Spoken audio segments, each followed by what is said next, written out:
민의 곡식 자루에서 언잔이 발견되었을 때에 형들은 자기의 옷을 찢으며 슬픔에 북받쳤습니다. 그리고 그들은 베냐민과 함께 짐을 나귀에 싣고 애굽으로 다시 돌아왔습니다. 이것은 과거의 형들과는 분명히 다른 점입니다. 과거의 형들은 요셉을 버릴 뿐만 아니라 돈을 받고 팔아버렸습니다. 세상에 돈을 받고 동생을 파는 형들이 어디 있겠습니까? 그런데 이제는 다릅니다. 청지기의 말처럼 언잔이 발견된 곡식 자루의 주인만 종이 되고 그 나머지는 애굽을 떠나면 됩니다. 그런데 형들은 모두 자진해서 애굽으로 돌아온 것입니다. 형들이 달라진 것이 맞습니다. 형제들은 요셉 앞에 용서를 빌기 위해 엎드렸습니다. 요셉은 그들에게 왜 절도 행위를 했는지를 추궁하면서 두려움은 점점 더 가중되어 갔습니다. 요셉이 형제들을 추궁하자 유다가 형제들을 대표해서 어떻게 답변을 했습니까? 함께 16절 말씀을 읽겠습니다. 유다가 말하되 우리가 내 주께 무슨 말을 하오리까? 무슨 설명을 하오리까? 우리가 어떻게 우리의 정직함을 나타내리까? 하나님이 종들의 죄악을 찾아내셨으니 우리와 이 잔이 발견된 자가 다 내 주의 노예가 되겠나이다. 아멘. 유다는 요셉에게 하나님이 종들의 죄악을 찾아내셨다고 했습니다. 이것은 그들이 오래전에 요셉에게 행했던 악한 행동을 염두에 둔 말입니다. 그들은 요셉에게 저지른 죄악을 숨겼습니다. 심지어 아버지 야곱에게도 요셉의 행방에 대해서는 분명히 밝히지 않았습니다. 그들은 요셉에게 저지른 행동에 대해서는 아무도 모른다라고 생각했습니다. 그런데 그들의 행동을 누가 아셨습니까? 하나님이 아셨습니다. 하나님께서 그 형들의 죄악을 덜 추워내신 것입니다. 유다는 과거의 요셉에 대한 그 악한 죄에 대해서 자신들이 심판을 받고 있다는 것을 인정한 것입니다. 하나님이 그 죄에 대해서 보응하신다는 것을 신한 것이나 다름이 없습니다. 여러분 한번 생각해 보십시오. 만약 형들이 언잔의 누명을 쓰지 않았다면 그들이 과연 잘못으로부터 돌이킬 수가 있었을까요? 여러분이 현재 어떤 시련을 당하고 있습니까? 여러분이 겪는 시련은 무엇입니까? 하나님은 여러분이 겪는 그 시련을 통해서 깨닫게 하시려는 것이 있습니다. 우리는 시련이 오면 그 시련에 집착을 하는데 분명한 것은 그 시련을 통하여 하나님께서 우리에게 알기를 원하시는 것이 있다는 것입니다. 그런데 우리가 시련에만 집착을 하면 하나님께서 우리를 향해서 알기를 원하시는 것을 알 수가 없습니다. 건강의 시련이 오면 하나님은 그 건강이라는 시련을 통해서 우리에게 깨닫게 하시는 것이 있습니다. 물질의 시련이 와도 마찬가지입니다. 하나님은 그 물질의 시련을 통해서 우리가 알기를 원하시는 것이 있습니다. 신앙생활을 하면서 여러 가지 시련을 만납니다. 그 시련도 마찬가지입니다. 하나님은 그 신앙생활이라는 그 시련을 통해서도 우리가 무엇인가를 발견하기를 원하는 것이 있습니다. 그것이 무엇일까요? 하나님의 뜻입니다. 형제들을 향한 요셉의 시험에는 분명한 뜻이 있었습니다. 요셉이 그냥 언잔을 넣은 것이 아닙니다. 분명한 뜻이 있었기에 요셉이 형들을 시험한 것입니다. 동일하게 우리를 향한 하나님의 시련에도 분명한 뜻이 있습니다. 하나님의 뜻이 없는 시련은 없습니다. 그래서 우리는 시련이 올 때에는 시련에만 초점을 맞추지 말고 그 시련 안에 있는 하나님의 뜻을 볼 수 있어야 합니다. 그러나 시련 가운데서도 시련을 당했는데도 시련 가운데 있는데도 하나님의 뜻을 알고자 원하지 않는 사람은 참으로 마음이 강팍한 사람입니다. 하나님은 우리에게 뜻을 알기 위하여 건강의 시련, 물질의 시련, 신앙생활 가운데 시련을 주셨는데 그 시련 가운데서도 뜻을 깨닫고자 하지 않으면 어떻게 하면 좋겠습니까? 더 이상 방법이 없는 거예요.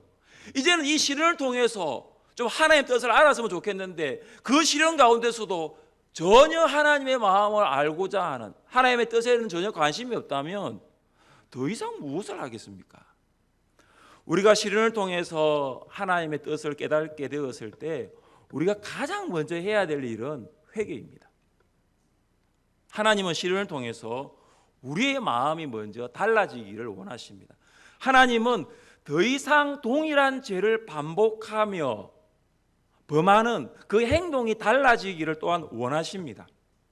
하나님은 우리가 현재의 죄에서 돌이켜 성경이 원하는 방향으로 나가기를 원하십니다. 유다가 요셉에게 했던 말, 하나님이 종들의 죄악을 찾아내셨으니, 이 말은 우리가 성경을 대할 때 할 수 있는 고백이어야 합니다. 성경이 우리의 죄악을 찾아내셨으니, 우리가 성경을 읽고 말씀을 듣고 성경을 공부할 때 성령 하나님은 그 성경을 통해서 우리의 죄악을 찾아내도록 하십니다. 그러나 우리가 성경을 가까이 하지 아니하면은 우리의 마음과 행동은 죄악으로 가득할 수밖에 없습니다. 성경은 우리의 마음과 행동이 잘못된 방향으로 가고 있다라는 것을 보시고 그것을 책망하시는 것입니다. 그때 우리는 회개할 수 있어야 합니다. 잘못된 방향에서 돌이킬 수 있어야 합니다. 하나님은 성경을 통해서 우리의 마음과 행동을 바른 방향으로 갈 수 있도록 인도하십니다. 성경을 가까이 하여 우리가 잘못된 방향에서 돌이켜 바른 방향으로 갈 수 있기를 주님의 이름으로 축복합니다. 유다는 요셉에게 형제들과 은잔이 발견된 베냐민 모두가 노예가 되겠다라고 자청했습니다. 과거의 형들은 요셉을 참 무자비하게 대하였습니다. 그런데 유다는 베냐민에게만 책임을 지우지 않고 연대 책임으로 총리의 노예가 되겠다고 제안한 것입니다. 이제 그들은 함께 책임을 나누어 지려는 연대의식을 보여주고 있습니다. 그러나 요셉은 이런 유다의 제안을 어떻게 하였습니까? 그는 단호하게 거절했습니다. 요셉은 은잔이 발견된 자루의 주인만 종이 되고 나머지 형제들은 아버지께로 평안히 가라고 말했습니다. 이것은 요셉이 형제들을 향한 마지막 시험입니다.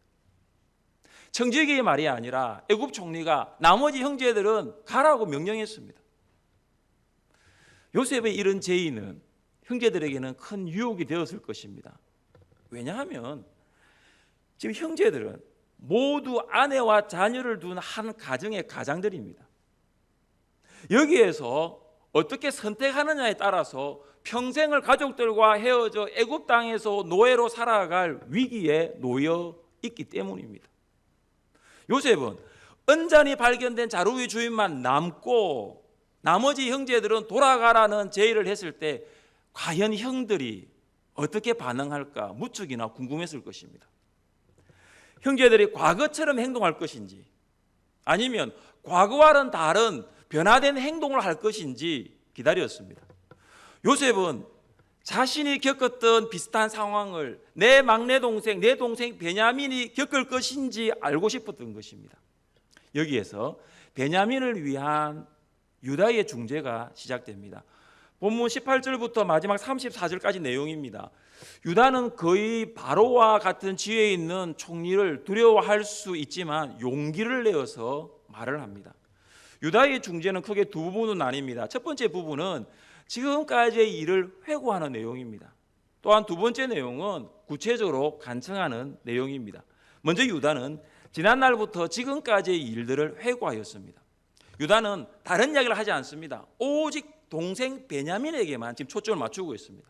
베냐민은 야곱이 107세경에 가나안 땅에서 얻었습니다. 베냐민을 낳던 라헬이 난산 끝에 그만 죽고 말았으니 야곱에게 있어서 베냐민은 아내의 생명을 대신하여 얻은 아들입니다. 야곱과 베냐민과의 관계가 어떠하다고 말씀합니까? 유다는 베냐민이 아버지에게 대단히 소중한 존재임을 강조했습니다. 베냐민은 아버지로부터 지극한 사랑을 받고 있었다는 것을 말했습니다. 22절 말씀을 같이 한번 읽겠습니다. 우리가 내 주께 말씀드리기를 그 아이는 그의 아버지를 떠나지 못할지니 떠나면 그의 아버지가 죽겠나이다. 베냐민이 아버지를 떠나면 아버지가 죽을 정도로 베냐민은 아버지에게 특별한 존재였습니다. 그리고 유다는 계속해서 자신들이 애굽으로 다시 내려오는 과정 가운데 베냐민에 대한 설명들을 이어가고 있습니다. 애굽으로 내려오는 과정에서 아버지와 베냐민과의 관계가 너무나 긴밀했기 때문에 베냐민을 데리고 오는 것이 너무나 힘들었다는 것입니다. 30절 말씀입니다. 아버지의 생명과 아이의 생명이 서로 하나로 묶여 있거늘 이제 내가 주의 종 우리 아버지에게 돌아갈 때에 아이가 우리와 함께 가지 아니하며. 아버지에게 막내 아들 베냐민은 보통 아들이 아니었습니다. 아버지 야곱의 생명과 아들 베냐민의 생명이 서로 하나로 묶여 있다고 이야기합니다. 끊을 수 없는, 아버지 야곱과 베냐민은 끊지 못할 관계를 가지고 있습니다. 계속되는 유다의 설명을 보면은 베냐민이 형제들과 함께 올라가지 아니하면 아버지가 죽을 수도 있다라고 했습니다. 이것은 애굽 총리가 베냐민을 석방해야 될 가장 중요한 이유가 되어버립니다. 유다가 과거에는 요셉을 노예로 팔아 넘기고 그가 죽었다고 거짓말을 하여 아버지의 가슴에 못을 박았던 아들입니다. 그런데 이제 유다는 아버지 야곱의 관점에서 베냐민을 바라보고 있습니다. 아버지에게 거짓말했던 아들 유다가 이제는 아버지를 사랑하는 아들 유다로 바뀐 것입니다. 유다는 아버지를 사랑하고 있습니다. 아버지가 지금 베냐민을 어떻게 생각하고 있는가, 지금 아버지와 베냐민과의 관계가 어떤 관계인가를 지금 설명하면서 유다가 요셉에게 말을 하고 있는 것입니다. 저는 이런 유다의 모습 속에서 부모의 마음을 이해하지 못한 자녀가 부모의 마음을 이해할 때가 올 수 있다라는 생각을 하게 되었습니다. 지금 우리들의 자녀들을 보면 그들이 언제 부모의 마음을 헤아릴 수 있을까라는 막막함을 떨쳐 버릴 수 없습니다. 툭하면 화를 내고 툭하면 기분대로 행동하는 것을 보면서 이 아이들이 언제쯤 우리의 마음을 알 수 있을까라는 생각을 합니다. 그런데 유다를 보니까 희망이 생긴 거예요. 동생을 팔아버린 이 유다도 하나님이 이렇게 변화시키는 것을 보면서 하나님이 우리 자녀들의 마음을 만져주시고 그들의 말과 행동이 잘못되었는가를 알게 된다면 그들도 부모의 마음을 이해할 수 있다는 기대감을 가져볼 수 있게 되는 것입니다. 또 유다의 모습을 보면서 하나님의 자녀된 우리가 얼마나 하나님 아버지의 마음을 알고 있는가를 생각해 보게 됩니다. 베냐민을 사랑한 야곱처럼 하나님 아버지는 아직도 아버지의 집으로 돌아오지 못한 많은 사람들이 돌아오기를 기다리고 계십니다. 지난주 이후 초청 잔치 때 많은 VIP들이 방문하여 함께 예배를 드렸습니다. 그런데 방문한 VIP는 우리가 작정한 VIP의 8분의 1밖에 되지 않습니다. 다시 말해서 아직도 많은 수의 VIP들이 아버지의 집 밖에 있다는 거예요. 우리는 그들을 향한 아버지의 마음이 어떠한지를 알 수 있어야 합니다. 그냥 우리 교회 초청잔치 때 많이 왔구나 끝나는 것이 아니라 여전히 돌아오기를 기다리고 계신 아버지의 마음이 무엇인가를 우리가 알고 계속적으로 기도하고 사랑으로 섬길 수 있어야 하는 것이죠. 유다는 총리에게 간청을 했습니다. 함께 33절 말씀을 같이 읽겠습니다. 33절입니다. 이제 주의 종으로 그 아이를 대신하여 머물러 있어 내 주의 종이 되게 하시고 그 아이는 그의 형제들과 유다는 베냐민을 대신하여 종이 되겠다고 말합니다. 여러분, 어떻게 이런 일이 가능할까요? 동생 요셉을 노예로 팔자고 주도했던 유다가 이제 베냐민을 대신하여 자기가 노예가 되겠다고 자청하는 것입니다. 유다는 베냐민의 생명을 보호하기 위하여 자기의 생명조차 포기할 각오가 되어 있었습니다. 유다는 베냐민을 위해서는 기꺼이 희생하고자 하였습니다. 유다의 자기 희생입니다. 유다는 가족을 위한, 가족 공동체를 위해서 희생하려고 하는 마음이 있었습니다. 베냐민을 위해 기꺼이 자신의 생명조차 희생하려는 유다의 모습 속에서 공동체를 위해 어떤 희생을 우리가 감내하고 있는가를 돌아볼 수 있습니다. 현재 우리의 가정, 교회 공동체 안에 상처가 있다면, 아픔이 있다면 그 상처와 아픔이 우리 공동체 안에 있는 이유가 무엇일까요? 많은 이유가 있겠지만 그 중에 한 가지가 뭐냐면 아무도 희생하지 않기 때문입니다. 아무도 희생하려고 하지 않기 때문입니다. 공동체를 통해서 이득만을 취하려고 하지 희생하려고 하는 사람이 없기 때문에 공동체가 상처가 있고 아픔이 있는 거예요. 하나님은 아담을 위하여 돕는 배필로 하와를 지으셨습니다. 이것은 아담도 하와에게는 돕는 배필이라는 것입니다. 그래서 아담과 하와는 서로에게 돕는 배필이 되었습니다. 돕는 배필은 남편은 아내의 부족함을 돕고 아내는 남편의 모자란 점을 돕는 것입니다. 그런데 많은 남녀가 결혼하여 부부가 되면 돕는 배필이 되는 것이 아니라 바라는 배필이 됩니다. 끝없이 바랍니다. 끝없이 요구합니다. 채워지지 아니하면 불평합니다. 바라는 배필은 배우자의 실수나 약점이 드러날 때 그것 때문에 자신이 불편해서 화를 냅니다. 그리고 배우자를 비난합니다. 배우자의 허물을 덮어주고 부족한 부분을 말없이 채워줘야 돕는 배필인데 그렇게 하지 않습니다. 배우자에게 희생을 요구하지 자기는 희생하지 않습니다. 그래서 가정에 고통이 있고 아픔이 있는 거예요. 하나님은 우리에게 교회라는 공동체를 주셨습니다. 교회의 시작은 예수 그리스도의 십자가의 희생부터입니다. 예수님이 십자가를 지지 않으셨다면 교회는 시작되지 않았을 것입니다. 예수님은 십자가에서 모든 물과 모든 피를 다 쏟으셨습니다. 예수님의 완전한 희생입니다. 한계를 정한 희생이 아닙니다. 여러분, 만약 예수님이 한계를 정하고 십자가를 지셨더라면 우리를 구원하실 수 있었을까요? 과연 우리가 구원받아 하나님의 자녀가 될 수 있었을까요? 그렇지 않습니다. 예수님은 우리를 구원하시기 위하여 모든 것을 희생하셨습니다. 이처럼 교회가 교회되는 공동체성을 회복하기 위해서는 교회를 이루는 각 지체들이 고통을 대신 짊어지고자 하는 희생이 있을 때 가능합니다. 아무도 희생하지 않겠다고 하면 교회의 평안과 성장은 결코 없는 것입니다. 많은 성도님들의 희생이 있었기 때문에 이웃초청 잔치를 잘 치를 수 있었습니다.